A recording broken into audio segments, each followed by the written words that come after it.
full of outstanding and world-class vision and world-class this.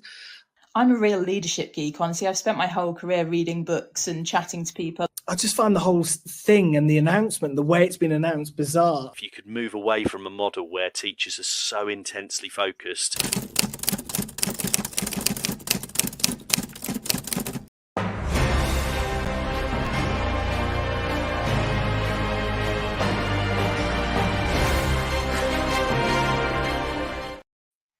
And welcome to the weekly review of the news for teachers on Teachers Talk Radio with myself, John Gibbs, and Lianne Lax, Brent Poland, and Kathryn Taylor, as we look at a couple of the stories, or three stories, that we've picked out that we think will be particularly interesting to teachers this week. There's been quite a lot of stories, and the first story I'm going to sort of squash a little bit with the second story. As you all have probably heard on the news, on the BBC, on most newspapers, the really, really tragic, sad incident, probably not as tragic as it could have been, really, of two teachers being stabbed and a pupil injured. We had Fiona Elias and Liz Hopkin, who were both badly hurt. Fortunately well and recovering, although recovering is an interesting thing to look at here, because they'll take a long time, no doubt, to recover from this and never forget it for the rest of their lives. An incident like this is tragic, unusual, thank goodness.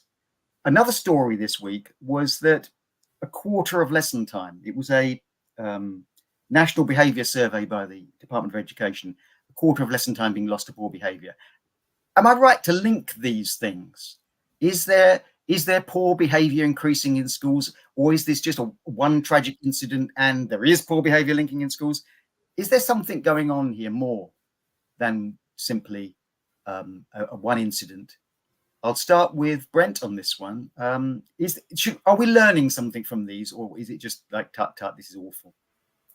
No, I think there is something changing, there's a breakdown of the social contract, sort of breakdown of law and order. And I have to say that every institution of authority has failed in the last generation, from churches to politicians to people in charge of the country saying, follow the rules, and they don't follow the rules. I think it's harder now. We are one of the institutions that still exists, that still insists upon sort of, the discipline, the organization, and we're holding the line. And that does mean that we're more vulnerable. And I think that we're seeing a lot more often that we, as teachers, are the ones holding the line. We're upholding standards. And what are we getting? Criticism, pushback, undermined. And that's from parents, lobby groups that want to say, my child doesn't like these rules at school. I think all this is connected. I think all of it's connected. Whether, we are at the front line of a lot of frustrations that people can't get a hold of mental health services. We've got children in mainstream education. Let's be honest, that shouldn't be in mainstream education. They need specialist help. They've just been dumped into schools, and we try and make them do what we can. We've got teachers who are vulnerable. I've never seen so many reports as a union rep of people saying to me these words: I don't feel safe. And yet head teachers under pressure not to exclude or suspend, which doesn't work either. There's something needed in the middle where we help young people. We help them. And I don't think we can help them at the moment, nor do I think the people who are responsible of those young people actually want them helped in ways that they need to be helped. And until all those things change, we will be less vulnerable. And unfortunately, these are rare occasions, these levels of attacks, but they are becoming less rare, aren't they? And that's a sad reality. So, Kathryn, are schools reflecting something that's going on in society? Are we the canary in the coal mine? What happens in schools is happening out there. Are you seeing this? I think there's an element of that, and I think I don't want to oversimplify what I imagine is undoubtedly an extremely complex problem. It's one of those things you can't know all the intricacies of what's gone on, and I'm sure that the 13-year-old girl in this case will have her story and will have been, like a caged animal, a really distressing situation, frightening for teachers. And I think, I like that you drew attention to to the recovery, because obviously there will be emotional and mental health recovery as well as physical recovery. You know, when you feel vulnerable in a place, you should feel safe. Although, of course, I'm sure that there are children who feel vulnerable in a place they should feel safe as well. I think Brent's absolutely right to say that we need the support, we need the right support, we need appropriate support, and we don't always have it or have access to it or have consent to be able to give it. It's very interesting and worrying times. Yes. Lianne, I know you teach the younger ones. So am I right to assume you don't have any problem with behaviour? Is it sort of is this an assumption that I'm wrong to make, or are you seeing things starting early in your years at school? Yeah, we see things starting much earlier in primary, and I just think there's not enough specialists to help deal with it, and that teachers don't have all the skill sets necessary, nor can you have all the skill sets necessary to be able to support every need that is walking into your classroom right now. And yeah, I think if we had those specialists available in primary, you possibly wouldn't see it so much in secondary. I always think if you embed the values and those responsibilities and the life skills in primary, in reception, you don't have so many of the issues later on. Before we leave this story behind, Brent, I'm going to come back to you actually. Brent, you strike me as a fairly commanding presence. Is it something that you have in your school found that you, as an experienced teacher, are still facing, or as time goes by, behaviour is not such a problem for you? No, I've had lots of pushback from parents and students because I hold the line. I stick my head above the parapet, which makes me a target on social media from children trying to undermine me, malicious and false accusations. And I've had to defend both my colleagues and myself, because often now in education, you know, we are guilty till proven innocent. There's a movement to move towards, you know, child-centered and meeting children's needs, and I get all that. But the problem is we are basically taking a lot of criticism that's outside our control. We're taking the brunt of social services. We're taking the brunt of health services as CAMS retreats. We're trying to do too many things, and our altruism is our undoing, because we step in and put ourselves into these vulnerable situations, probably because we care. And as a result of that, our benevolence and our altruism is making us more vulnerable. And that makes me more vulnerable, because I will try and help these children. But am I the best person to help them? Is mainstream schools the best place to help them? So no, I've suffered just like many others. And probably some more people like me suffer more, because we don't retreat, we don't run away. We do end up sort of being targets for pushback. And I'd say some parents need to hang their heads in shame, because the way they're undermining schools and undermining their teachers is part of the problem why we have a recruitment and retention problem. And people need to start supporting us rather than second guessing us. I also think it's quite reliant on the culture set by senior leaders in school. Very reliant on that. Can I just say And one trust. more thing on this? I just want to stand up for the child in the classroom who is in like a low level behavior situation that nothing much is getting done. I'm talking about these lost hours where it adds up over weeks and months to however many hours it is that are not functioning for learning.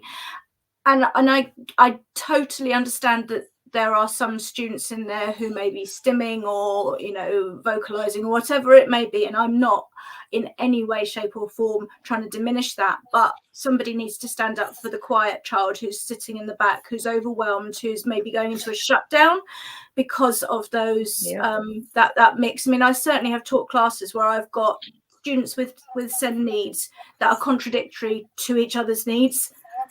The one needs quiet, the other needs to vocalize.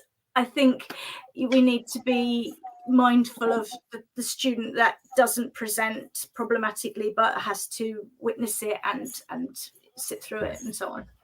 That thank you, Kathryn. That resonates with me. I remember in the latter stages of my career going to And I was fortunate to teaching mostly sixth form towards the end, mostly about the last 10, 15 years, sixth form. There wasn't such behaviour problems, but there were some.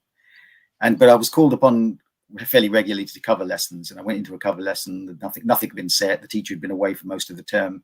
The students were really in a bad situation, and it was a difficult hour to get through. And I remember as kids were misbehaving, and a kid ran out of the class, and I had to go and get him, and some kids were banging on a window, and it was all one of those really difficult ones. And I remember seeing at the back of the room this smartly dressed girl, you know, the one who'd been sent that morning with mum had done the tie up properly, and everything was looking very smart. She was trying to work.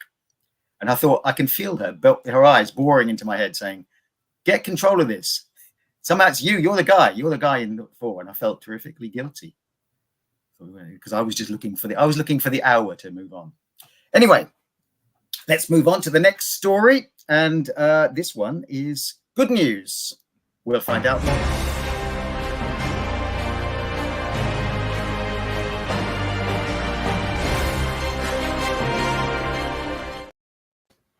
Right, why is this good news? It's good news, I think. Or is it good news at all? Or is it something else? This is RAAC, which we've heard about before, or what's it called? Reinforced autoclaved air-rated concrete. Otherwise, that's those strange chocolatey stuff that was used instead of proper concrete in schools for years. Had it been looked after, it would have been fine. We've talked about RAAC before, but Ofsted announced that schools that were up for inspection this year because of RAAC can, if they wish, they can defer their Ofsted inspection. So there we are. RAAC is in some. There you go. So they acknowledge that it's causing challenges for schools and so on. Well, do they? I mean, what does this tell us about Ofsted? What does it tell us about the RAAC problem? Should I encounter this as a bit of sensible adaptation from Ofsted, Kathryn? I'll start with you. Is this a bit of good news? It's good news where the bar is really, really low. So, you know, yes, it's very sensible, pragmatic, and helpful, and that's great. But wouldn't it be better if Ofsted was not such a daunting prospect that you couldn't reasonably talk about actual challenges that you're facing? I mean, even better if the challenges didn't present in the first place. I mean, how high up the hierarchy do we want the bar to be? But yeah, I mean, it's under the circumstances great, but I really do think, how low is this bar? Yes, I was thinking of the one word assessments of schools. So now it'll just be like, yeah, safe, or it'll do. Brent, is this good news? The best news is abolish Ofsted. Abolish Ofsted. Right. Sorry, it's unredeemable. I'm done with it. I think come to my decision. Just abolish it. It's rotten to the core. You can rebrand it. You can change the name. You can call it whatever you want to call it. But they're only doing this because obviously RAAC reached a certain level of public consciousness. If they really are to still exist, I'd like them to inspect schools when it comes to safety of asbestos. I'd like health and safety teams to go into schools because they say they care about children and they do care about the welfare and well-being of children. What about air quality? What about all long COVID? I'm sorry, but if they really, really care about safety, they really care about the children, then they would be taking into consideration all of the factors that influence and are dangerous to children. And those things that are dangerous to children is actually the fabric of our school buildings.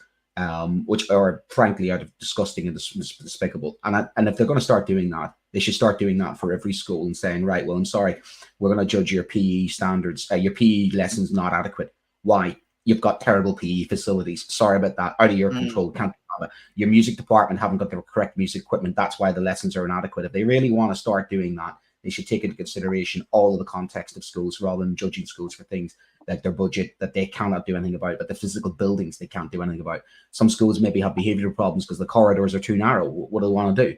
You know, you're judging schools on things that they just cannot control. So yeah, congratulations to Ofsted for finally, using a little bit of common sense. But I'll be honest with you, they need to do a lot more of that and a lot more about a lot more issues than just RAAC. And as regards RAAC, it's another one of those that almost the general public thinks is fixed. It's not. Some of these schools are going to be dealing with this for the next 6 or 7 years. And it's a problem with the media cycle. It's moved on, and that's it, isn't it? And then it's not going to get resolved, isn't it?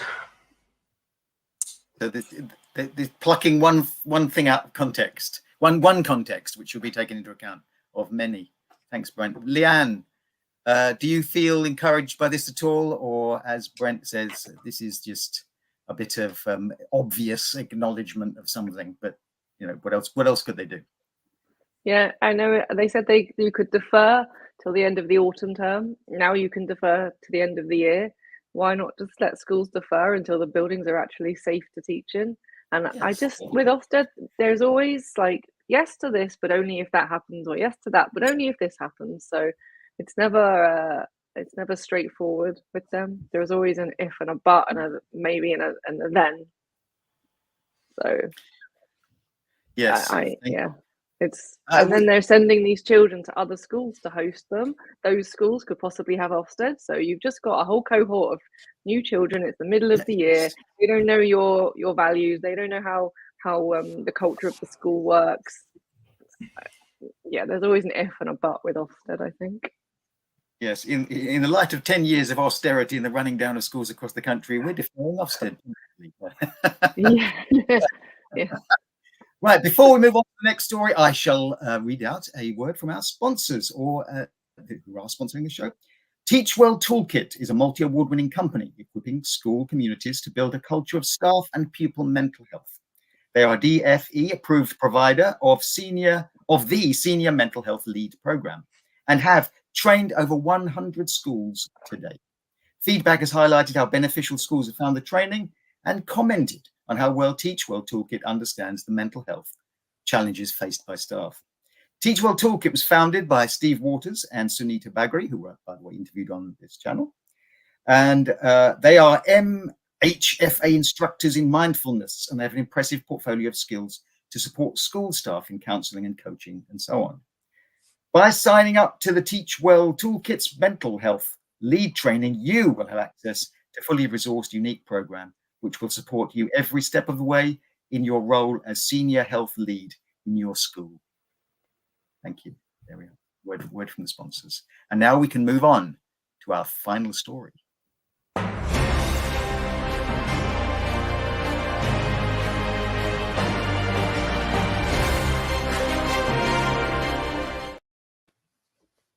Excellent. Before we move on, I'm going to panic Tom here by throwing in an anecdote. This is an anecdote from the long Gibbs career.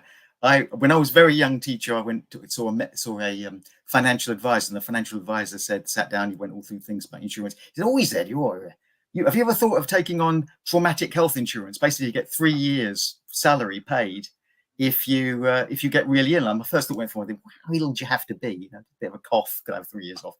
Then I thought, well, and I said to the guy, we said, well, no, he said, "What do you do?" I said, "I'm a teacher." He said, "Oh no, you're not covered. There's too many nervous breakdowns. So we are one of the exempt professions." Sorry. Our final story then, after that, is that that's cleared us right up, John. Thanks for that. Yeah, so my health insurance is twice my husband's because I'm a teacher. Oh my goodness. Well, yeah, dear, oh dear. It is absolutely. Anyway, we are global leads in this country in something. And apparently it's, according to the World Health Organization, a third of 11-year-olds say they have tried alcohol, which makes us out in front and winning ahead. I think there's nowhere else. I don't know. I thought the Russians and the Scots and the Irish were going to beat us easy on this one. Hey. I shouldn't take it light, actually, in a way. Should I really? I mean, drinking, the British drink too much. The English drink too much. To drinking culture. No, not the British. The English get a difference. The Irish and Scots. The English drink too much. I remember cans of cider appearing in the park around the swings and stuff like, and people drinking and kids drinking from about age of 14 onwards. Is this just like, yeah, we knew this? Lianne, you're probably not seeing much drinking going on in your school, but did this resonate with you when you were a teenager and going into school, being young? I mean, myself, no, but I think a lot of it comes from the home you grow up in. I think a part of you forms from what you see in your. My dad doesn't touch alcohol, so I think a part of you forms from what you see happening in your home and the environment you grow up in. And I think the same goes for behaviour in the classroom. That a lot of it comes from home, and sometimes it's a to and fro battle to, come with solutions for these kinds of issues, because you're going back and forth with the environment in school and the environment at home. I always heard that it's probably a myth that in France they give children from 5 a glass of wine and they all are fine with that, and whereas in Britain it's like binge drinking and so on. Kathryn, are you seeing evidence of young people drinking, or do you have experience of this sort of thing? I'm sure that I have seen the occasional sixth former with a hangover after an 18th birthday party, and I'm sure it goes on. I'm not seeing necessarily evidence of it coming into school or anything like that. I'm sure that, people have definitely looked at the date of prom versus the date of assessments and exams and asked for the prom not to be scheduled the day before a mock and things like that. So I'm sure I'm sure they're partying, but it's, I don't know. I think probably as a nation we need to have a fairly serious conversation with ourselves. I'm not sure that this is new. If anything, I would have wondered whether teenagers, maybe there's less of a boozy culture than there was, say, in the 90s, for example. But I just, on this report, I'm sure it's a problem. I'm sure it's worse here than elsewhere. I'm not sure that's new. I think it's probably my view on it, and probably it's a bigger piece of work to unpick. Brent, is this something new? Is it a sign of a cultural malaise, or is it just what goes on? Yeah, in my early career, I was a PHSE coordinator, and this was a big problem. The drinking down the park culture. We used to do workshops on that, and I did some surveys with the children and the parents, and there was a culture, especially of actually very, very middle class and quite intelligent kids. A lot of the girls would especially year 9, year 10, would have this sort of culture of hiding drinking alcohol from their parents, and there was a whole kind of thing about consent as well, because obviously alcohol impairs judgments. We used to have to run workshops about responsible drinking, usually targeting year 8s, year 9s, year 10s, that area, as they came into contact with alcohol. And I'd suggest about 2010, 2011, things started to change.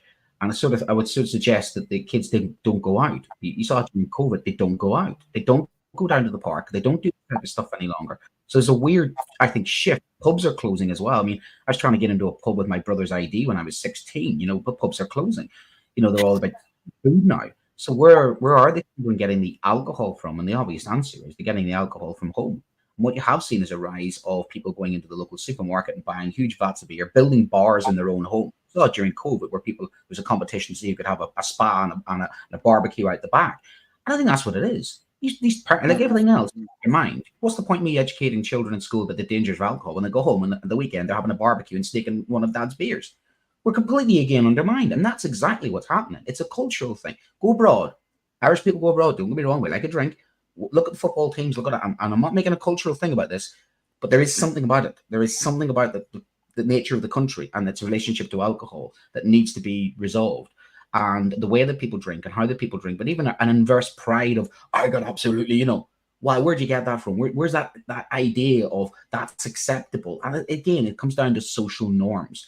You look at all those other countries, they're all Eastern European countries, Moldova, Czechoslovakia, and that's in their culture. I think the Czechs are the highest adult drinkers in the world when you go to those Eastern European countries.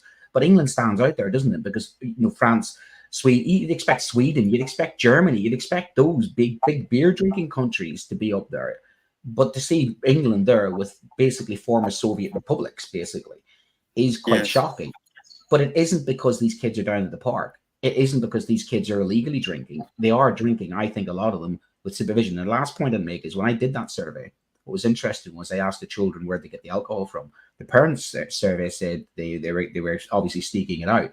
The children's survey said quite damningly that the parents were giving us alcohol, and many of them were doing that. It's better that they drink in front of us than somewhere else. So this is something happening outside our sphere of influence, but like everything else, it'll be all down to what are they teaching the children at school. Let's do some more pastoral health and social care lessons, because that will really sort the problem out. And that's the sticking plaster. We'll be the sticking plaster, and it'll be government initiative to teach more at schools, because education is the answer. But everything we do sometimes just gets completely undermined when the message is completely contradictory to the message that we're trying to teach. Thank you, Brent. That's really great answer. Thank you.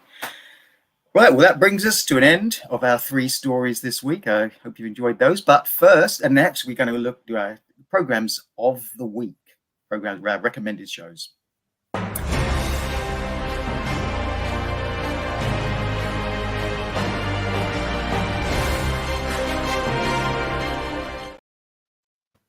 So we had a great week of shows on Teachers Talk Radio. You can find all our back catalogue on Teachers Talk Radio, of course, as you can find this on YouTube and so on. So, Lianne, what have you been listening to this week? My show of the week was the Thursday Twilight Show with Stephen. It's called The Nature Walk. And I thought, it'd be about forest schools and taking children out into the forest. No, it is not. It's an amazing selection of tips, though, on just tips for teachers, basically. With a bit of nature thrown in. He goes on nature walks in between the tips, and his voice is very calming as well. So it was very nice to listen to. But one of the first tips, which is something I do, was after the kids have done their work, you get them to leave their books open on the page, and then that saves you a few seconds of trying to flick through a book to find the page to mark. So yeah, it was just a plethora of tips for teachers, which is always great. Excellent. Thank you. And Kathryn, what's your show of the week?